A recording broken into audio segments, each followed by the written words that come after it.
Oh, Hey, how's it going? You guys are sideways. right. Hold on a minute. We were trying to be all clever, but It's all good. How y'all doing? we're good. How are you, Tom? Oh, I'm doing pretty good. Just kind of just doing my thing over here. You know, we're hitting the second wind here. The sun is finally up here in the States, and you know, we're finally finding our feet a little bit here. So Well, there we go. yeah, So, awesome. we've been watching a few of your podcasts today. It's been very interesting. Yeah, it's been a morning. It's been a morning of starting off really strong, and then my brain melting, and then now my brain is back to at least a functioning piece of my body. So, You're doing a great job. oh, thank you. So, before we kind of jump into everything, let's have you introduce yourselves, names, so people just kind of have names to faces and stuff like that. I'm Jack, and I'm 26. And sometimes he plays guitar. Nice. And I'm Dave, and I'm first as well. Awesome. And I'm the guitar player and the singer-songwriter for Coyote Crease. Okay, nice, awesome. So I was kind of introduced to you all in two different ways. Like, I'd been following you on Instagram for a couple of weeks, and then my friend opened for you, I think about a month ago. Nia Nichols. Oh yes. Yeah. And so I'd been following you, and I saw her, and it was just kind of interesting how a lot of these things kind of intersected. And I was like, oh, that's cool and funny. And then started talking about this, and yeah. Well, I actually watched earlier on today the podcast that you did with Nia a while ago. So, I thought I'd better do my homework and have a look at what you guys are doing. Yeah, I appreciate that. That's it's Nia's always a fun one to talk to, just because we go back a little bit ways further than most of the musicians that we bring on. So, as far as Coyote Creed goes, what's kind of the story behind the band? How'd you all come together? Well, me and Jack were doing music for a few years together before Coyote Creed. Started this Johnny Cash root band, didn't we? Yeah, we started playing Johnny Cash music, and then I wrote a batch of songs. I've been a songwriter for years, so I thought, well, rather than being someone else, let's be ourselves. Mm-hmm. And that's where it started, really. And since then, we've had sort of a range of bass players and drummers sort of come in and do session work for us. Okay. I was going to say that those always seem to be the two that are like the rotating pieces in a band for whatever reason. Yeah, they're the most temperamental, I think, and the ones who think they know it all. Yeah. But we've always gone on the premise that Coyote Creed is basically me and Jack, and then anyone else who comes on board as a session guy, you know? Yeah, fair enough. Hopefully at some point we'll change that, but as you just alluded, then it can be quite a tricky one with four people with four different points of view. Yeah, 100%. So when you guys sat down with the idea for Coyote, what was the initial idea for Coyote Creed? What were you looking to accomplish? What was kind of that initial idea? Well, we came at it at different points, really. I was more for the Allman Brothers sound, the sort of southern country rock, Blackberry Smoke, if you like. Mm. Whereas this one here, he preferred the more Cadillac 3, the more rocking side of things. Nice. And where are you guys based out of? Newport in South Wales. Okay, gotcha. That makes sense. So, everybody keeps telling me as I'm planning my trip to the UK to make a swing into Wales, and I never understood. I didn't understand it originally, and then I started talking to a few people from Wales, and they're like, "No, it's actually a pretty cool place to go hang out for a little bit." So. It is. But the first place you'll pass as you come into Wales is Newport. And if I were you, I'd just keep driving. Okay, fair enough. Well, because if you stop there, they'll take the wheels off your car. Well, See, I tell when a lot of people tell me that stuff, it doesn't faze me because where I grew up in the south side of Chicago wasn't the safest place in town to be. No. So like none of that stuff really scares me. It's just like, okay.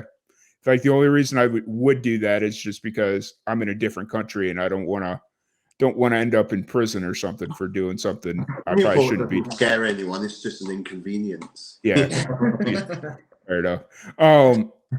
So Coyote Creed, what are you guys currently working on right now? Are you writing, recording, releasing? Where are you kind of at there? We're recording at the moment.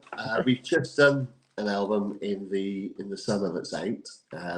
It's a self-titled Coyote Creed is the album, and that was more full on, drums and rock sort of sound, if you like. Whereas this is trying to peel it back a little bit more and go for more of that singer-songwriter style and acoustic driven, Yeah, fair enough. Fair enough.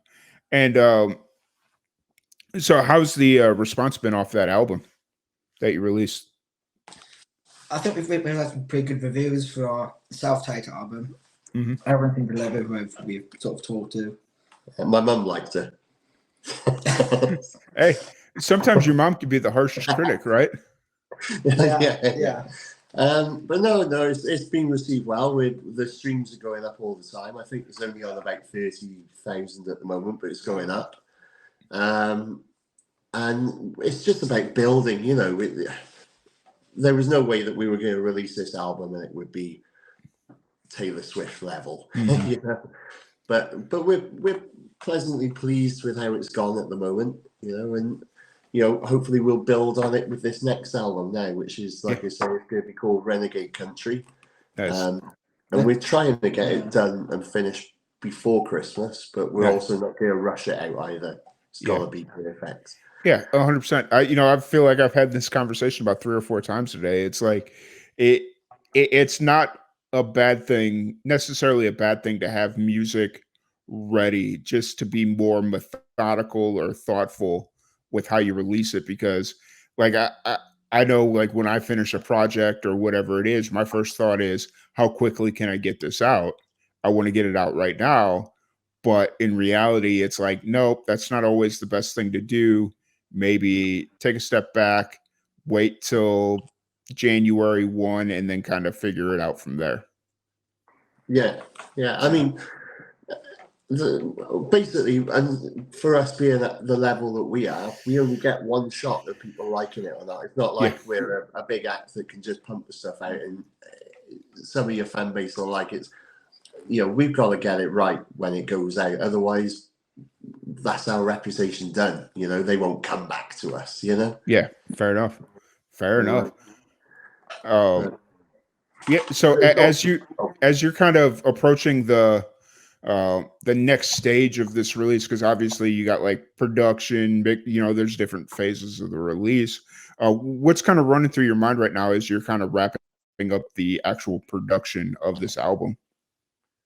What, as far as promoting it? No, just like in general thoughts, like, is there something that's on your mind about, like, something you're excited about, or like what's kind of running through your mind just in general terms as you kind of approach the, like, a concern or a worry or something you're excited about with this upcoming album going into the next phase as you finish production? Well, I mean, we'll finish the production and getting the songs right, as I said, is the main thing about it all. And, and just trying to push down those worries about, obviously we'll get this released and we'll send it out to people to be reviews. What happens if you put your heart and soul into something and then it comes back that the reviewers go, well, it's not very good, is it? Yeah. They could do better, and you go, I just poured my heart and soul into this, So that you've got to try and push those thoughts out of your head while we're doing the recording, while we're doing the mixing in particular. Yeah. Because the recording part's fun. You're laying down the raw idea. The mixing and the because we're doing it all in house. We haven't gone to a studio for this. We're doing it with our gear, acoustic, sort of Rick Rubin's come Johnny Cash, Yeah.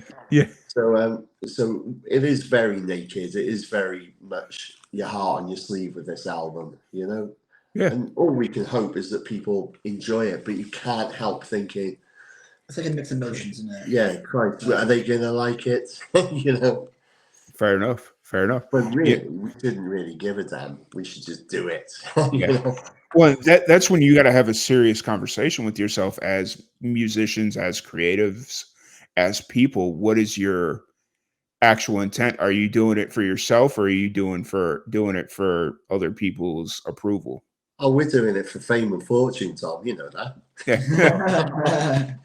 Oh man, it's if it was that easy, I think musicians, right? I'm sorry. I said if it was that easy, I think we'd all be musicians, right? Oh, Yeah. Oh yeah. Yeah. I'd be a lot richer. Right. So when you sat down to write, this will be your third album, correct? If I was looking at things right. Well, this will be the second album, but we've done a load of singles, and there's an EP that's Okay. available as well. Fair enough. So this will be the second full length. Okay. Fair enough. feature. So what kind of went into the song selection process? Did you specifically set out to write this album, or were you just kind of writing music and then it was like, oh, hey, we got an album. Let's figure this out. Oh, yeah, there's never any thought process